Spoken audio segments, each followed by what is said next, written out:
Hmm. I want to touch back to the pain. You said this world is hell. From your perspective, why do people have the same patterns of pain in their life? Karma from a past life, most likely. Karma? Can you explain to me how you view karma?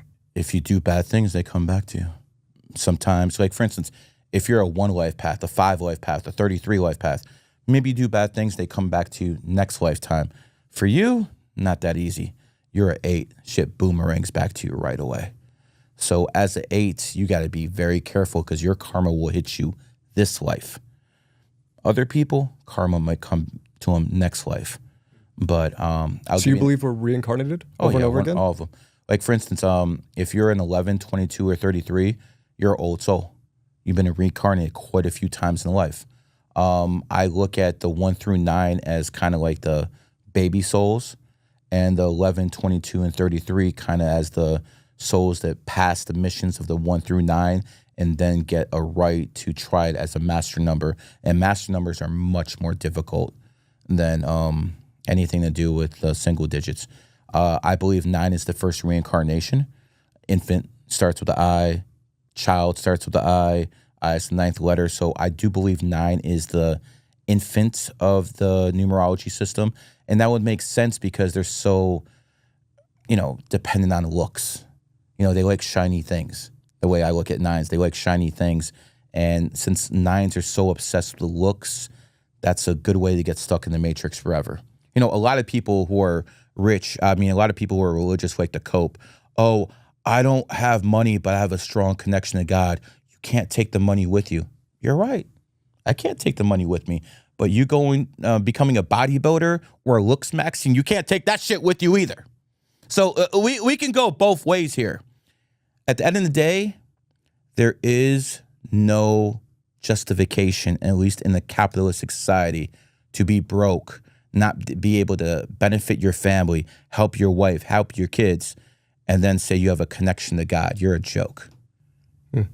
So you believe you start as a 9, and then do you believe it's just 8, 7, 6, 5, or do you think it's just different iterations? No. I believe the 7 is like the bridge between the master numbers. Because if you look at 11, 11's the baby of the master numbers, goes up 22, 33. So you have the 11, and then you have the 7. And I believe the 7 is the bridge between the normal numbers to the master numbers. And the reason I believe that is if you look at the 7, it has the word Eve in the middle, just like 11. And 7 and 11 are soulmate signs. So that's why you have a store called 7-Eleven all over the world. What can you tell about a person by the letters in their name? Usually people who have letters that it's usually the first letter, first vowel I'm looking at. I'm not looking at the whole name. That gematria stuff, again, the people who use that, I'm not saying it doesn't work, but it's just not that effective. That's not the real code. If it was, you guys would be a lot more successful picking football games because that's all these gematria guys do. They pick football games and they're usually all wrong. I don't want to mention his name, but a guy named Zach, he's like literally can't gamble because his wife will whoop his ass, but yet he's selling you guys all picks like the suckers you are, and then you keep losing and you keep blaming him, but who's the idiot who keeps buying the picks? So it is what it is. As me, I call it the biggest comeback in sports history. You saw the clip, I'm sure. The Cavs, 2016, were down 3-1 to the Golden State Warriors, the team that won 73 games that year. And when they were down 3-1, I went on the Cleveland radio station and I basically said, I guarantee they're winning the NBA Finals. That's never happened in history, but it happened. And that's the thing. I believe in numerology so much, I made a bet that if I was wrong, people would be bringing up that clip every single day. I never would have made it. I bet it all on the line on something that never happened before, and that's how I made it big in Cleveland after 2016. So I believe in what I do. My life is based off numerology and astrology, and I made it extremely successful because I followed the numbers. Does that mean I worship the numbers? What are you, out your fucking mind? Who worships numbers? They're a tool to use. You understand?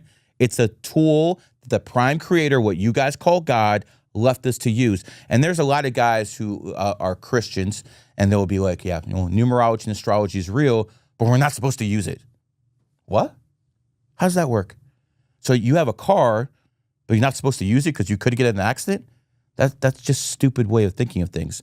So you have to look at it this way. If the Christians and the Muslims truly believe in what they say, the divination is all bad, why are you looking at the Weather Channel? How many times are you about to go somewhere? Oh, how's the weather going to be in this location? How should I dress?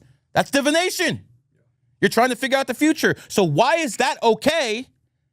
And what I'm doing is not, unless Nick Fuentes wants to tell me that the Weather Channel is satanic too.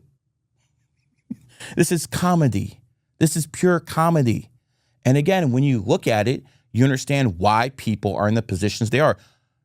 4 of the most banned people on social media. Tell me if you agree.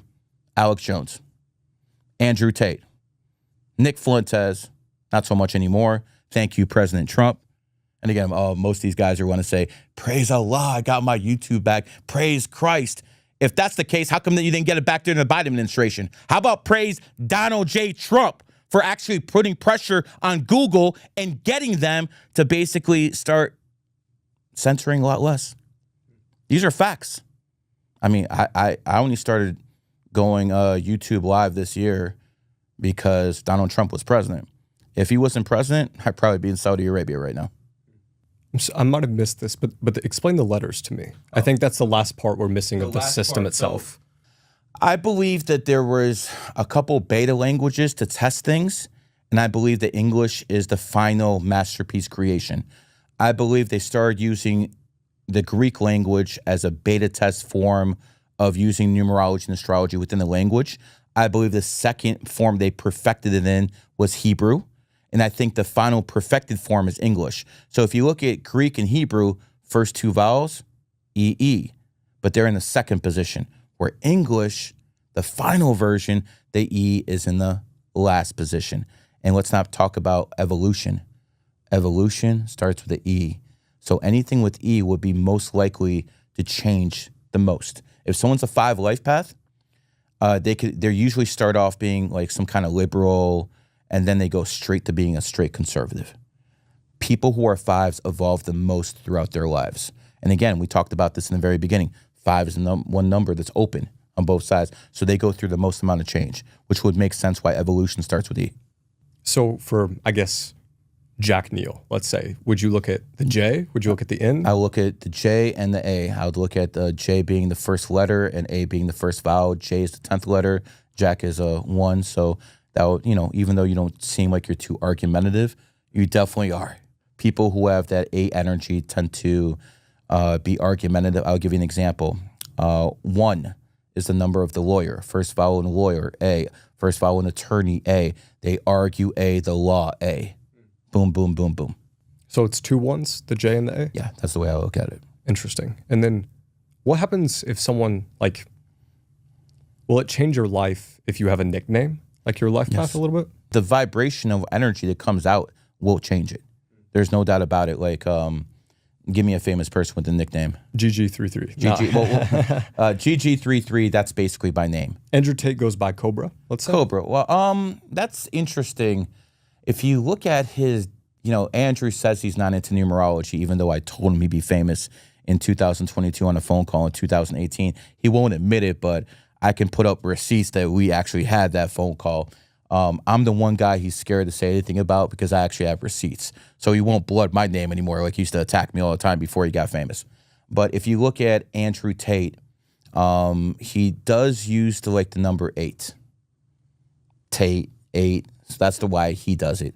But if you look at a lot of people with famous nicknames, it can change the energy of that person. Like Mr. Beast. If you look at the Mr. Beast logo, the colors are the same exact colors as the transgender flag. So again, Mr. Beast has the same colors in his logo as the transgender flag, and his name is Mr. Beast. And who's that co-star he had? Was a trans? Chris. Yeah. Interesting how that works.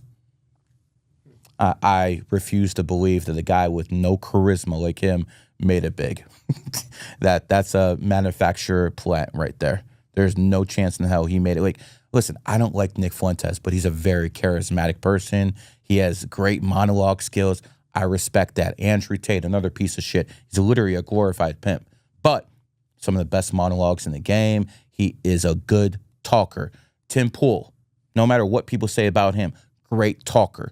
Candace Owens, great talker. So you can say a lot of things about the people I don't like in this game.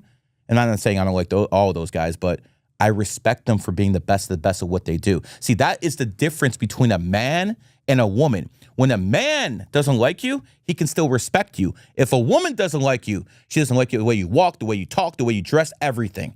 That is the main difference between the two sexes. I can hate people and still respect them. If a woman hates somebody, there's no respect. She hates you. And again, that's the difference there. But when I look at Mr. Beast, that's a plant. Someone with 0 ounces of charisma like him would never have made it big without help. He signed a deal with somebody. And that's why his name is Mr. Beast.